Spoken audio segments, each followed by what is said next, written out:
আমায় ভালোবাসেন? না। তাহলে? তাহলে কিছুই না। কিন্তু রোজ বিকেলে সন্ধ্যার আগে আগে ঠিক এমন সময়ে ছাদে আসেন যে? কিভাবে জানেন? কিভাবে আবার? আমাদের ছাদ থেকে ঠিক দেখা যায়। রোজ? হুম। তার মানে আপনিও রোজ আসেন? হুম, আসি। তাহলে কি আপনিও আমায় ভালোবাসেন? মেয়েটার সাথে সাথে জবাব দেয়, না। মাথা নামিয়ে নেয়। অনেকক্ষণ নিজেকে সামলে নেয় বোধহয়। তারপর চকিতে মুখ তুলে সে বলে, সন্ধ্যার আকাশ আমার ভালো লাগে।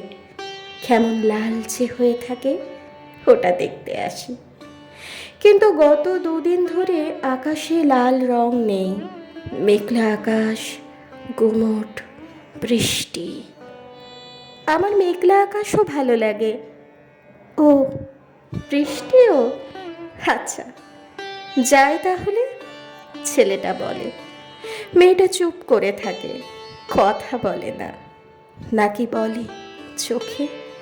ছেলেটা ঘাড় ঘুরিয়ে খানিক তাকায়, খানিক দ্বিধা, তারপর ফিরে চলে। মেয়েটা দাঁড়িয়ে থাকে। ছেলেটা চায়ের দোকান পেরিয়ে সরু গলির ভেতর ঢুকে পড়ে। মেয়েটা দাঁড়িয়েই থাকে, দাঁড়িয়েই থাকে, যেন নির্নিমেষ অপেক্ষার নিশ্চিন্ত প্রহর। তারপর ছেলেটা ফিরে আসে। মেয়েটা জানতো। ছেলেটা বলে, আমারও আকাশ ভালো লাগে, বৃষ্টি ভালো লাগে, মেঘ ভালো লাগে, কিন্তু কিন্তু কি?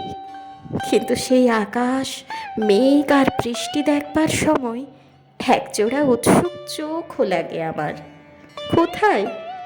ছেলেটা থমকায়, ভাবে, তারপর বলে, ছাদের ওপাশে।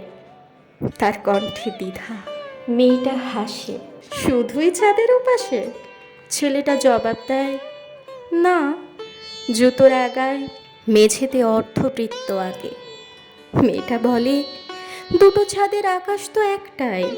ছেলেটা বলে, কিন্তু ছাদ যে দুটো।